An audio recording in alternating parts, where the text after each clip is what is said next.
and welcome back to another video where I review a book by an indie author while trying not to burn myself, make too much of a mess, or mess up the recipe because I get too involved in talking about the story. Today I'm going to be reviewing Marry Everything. This is a fantasy novel that focuses on time travel as sort of the vehicle for the story. Now, this isn't like the time machine where they have a machine that actually facilitates the traveling through time. This isn't like Quantum Leap where the character is leaping around from place to place.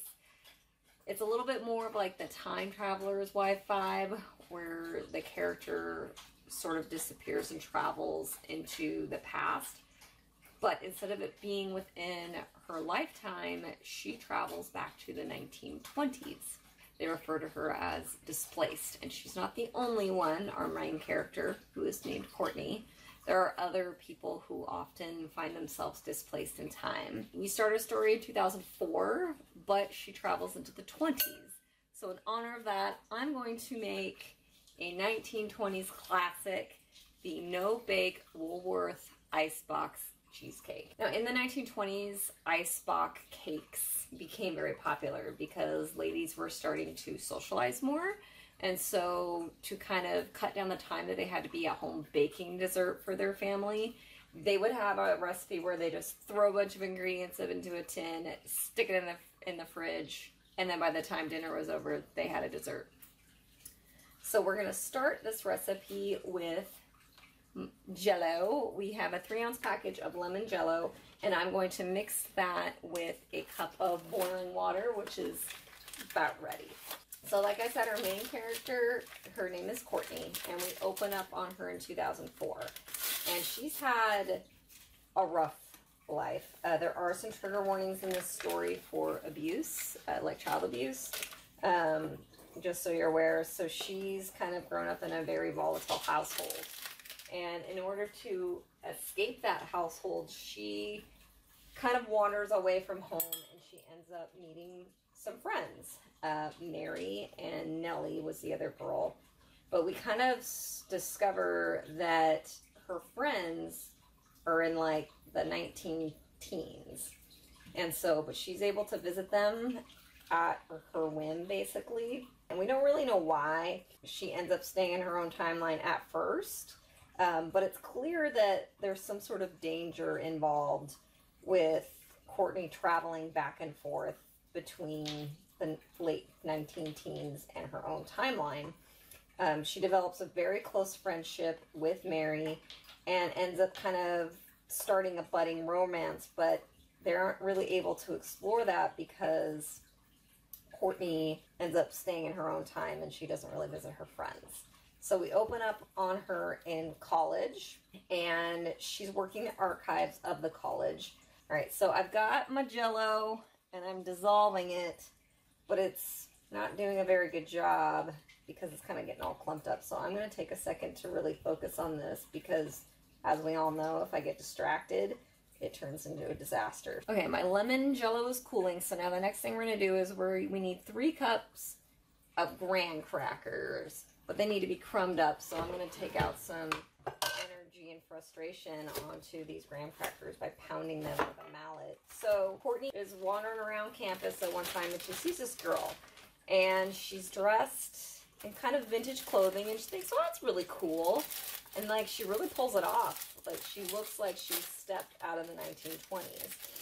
And she ends up going up to her and making a comment about how she likes her clothes, and she learns this her name is Sadie, and she really feels like an instant connection to her.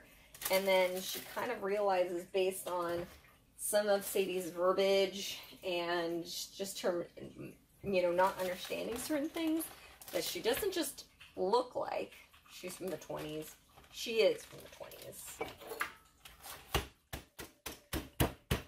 I have my 3 cups of graham cracker crumbs, and I'm going to take 3/4 of that, so 2 1/4 cups, mix it with an entire stick of melted butter.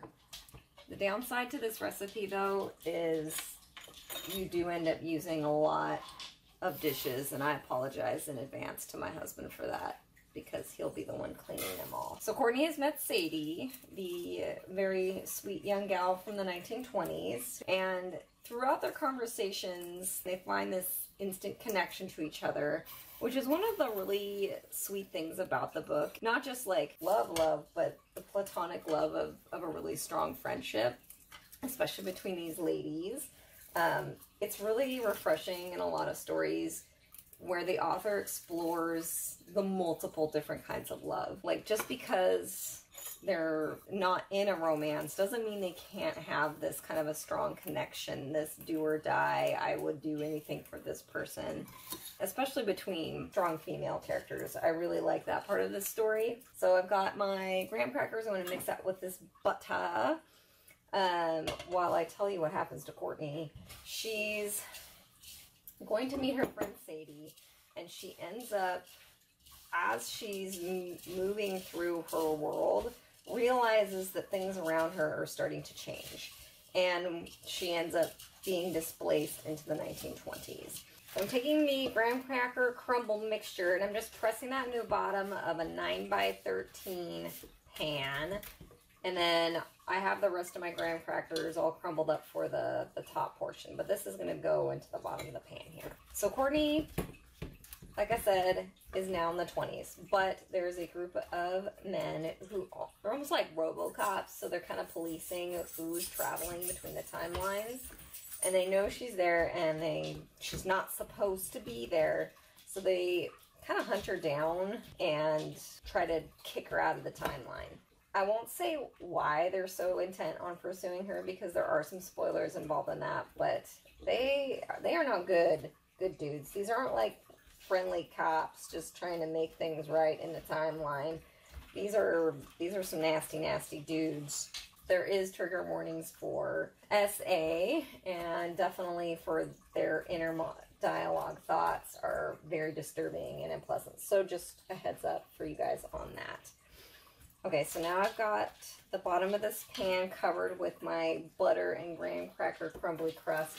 So now what I'm going to do is I've got some evaporated milk, and I'm going to beat it until it's fluffy.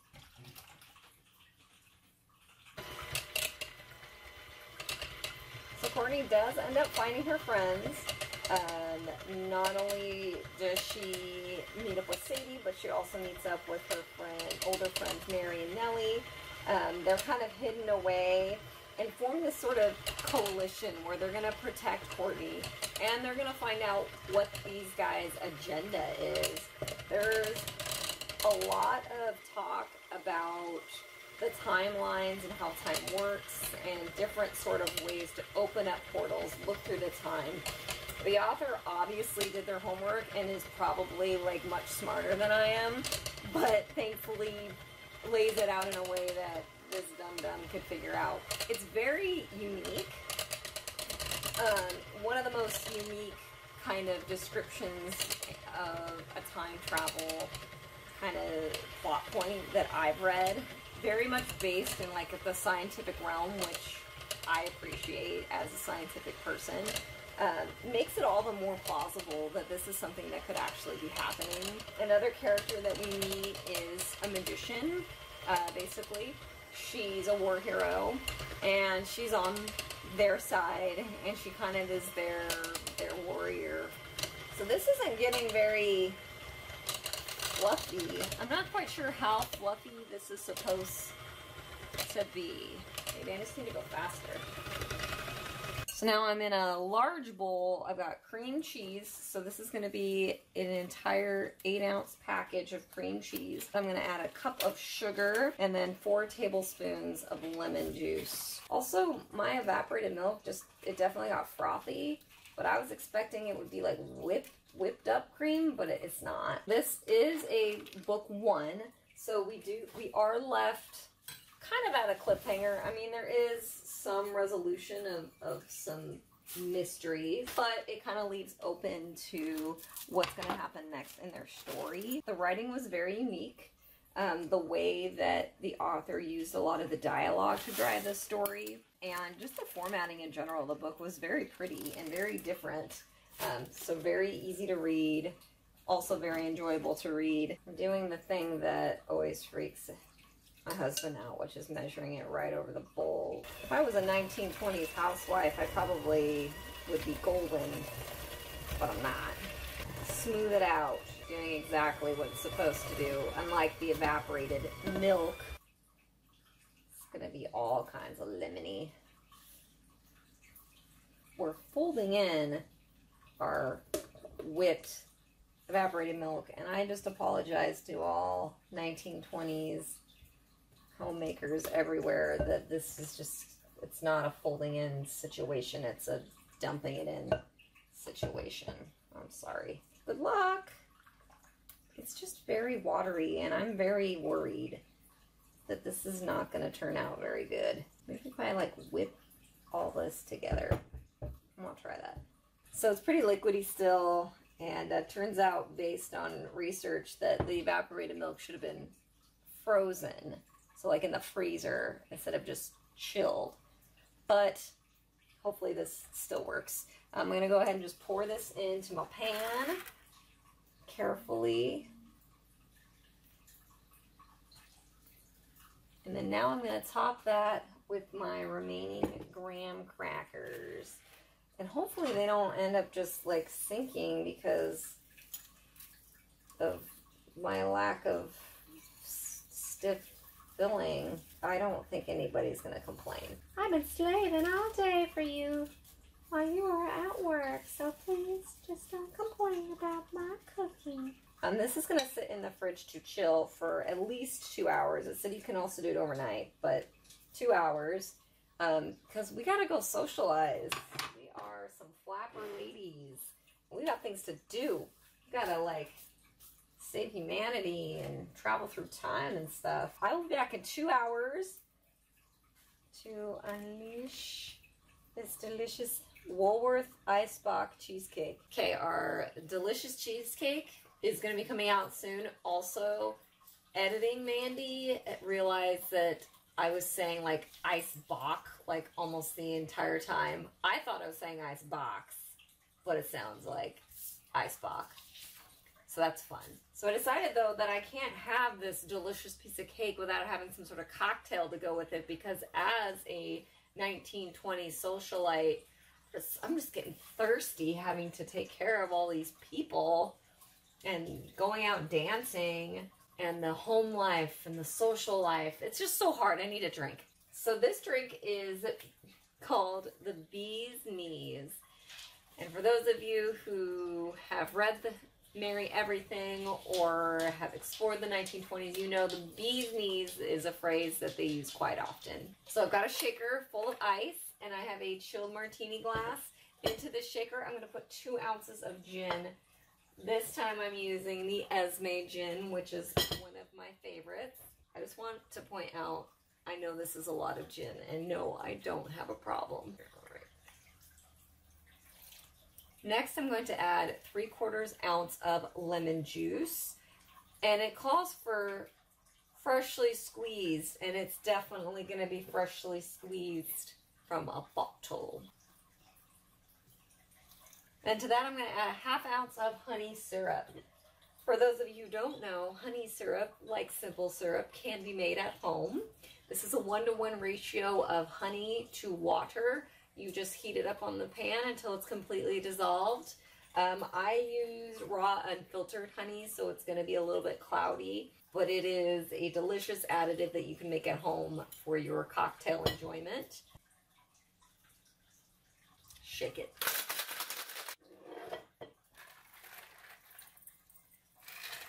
If I had fresh lemons, I would garnish it with a lemon twist, but I don't. So this is our Bee's Knees cocktail, and now that that's ready, I'm going to go ahead and get our cake out of the fridge. My cake is still a little jiggly, so that's unfortunate. I think instead of ending up with a slice, I'm just going to end up getting a little piece off the side here. I don't know, it's still very liquidy. I think this one's going to need to stay overnight since I did not freeze my evaporated milk, but I'll still taste it.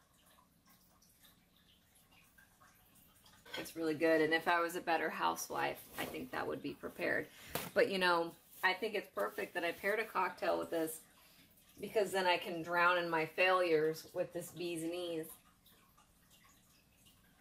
Which is perfect and delicious, by the way. I'm going to put this back in the fridge. I might end up putting it in the freezer if I have any hope of it being ready for dessert for tonight. So bottom line is, please give indie authors a chance, because traditional publishing can put authors in a box. And when they are self-published, that gives you a lot of freedom. Freedom of ideas, control over your own work, control over your formatting, because in a lot of ways, your formatting can also drive the way you want your story to be read. Traditional publishers can change some of your work to fit sort of a mold. With self-publishing, you don't have to do that. I do recommend an editor. They will help you kind of tailor your work, but you don't necessarily have to spend thousands of dollars on that. In this case, this self-published author had a lot of freedom to use dialogue, use formatting, use this unique system in order to create this really kind of complex, emotionally driven in some ways, story. So it's kind of like our foundation whenever you have a series. We've been introduced to these characters, we've been introduced to the antagonists, and it's a little bit easier when you have a historical fiction in a time period that people are already familiar with. So we have that baseline. Now we have the characters, and now we are setting up our story, and now we can be launched into the series. And each character is uniquely created so that we can follow their story, but also be able to enjoy the big picture as well. So thank you so much for supporting indie. I will link the author below so that you can check them out as well. If you would like to follow me, I am on Twitter, Instagram, Facebook. I have an Etsy shop where you can purchase hardcover and paperback copies of the first 2 books in my Daughters of Riverstone historical fantasy series. Please like and subscribe. Follow us along in our indie author journey, where I review a book and I make something based off that book. Sometimes it's successful, sometimes it needs a little bit of work, but we have fun regardless. Cheers!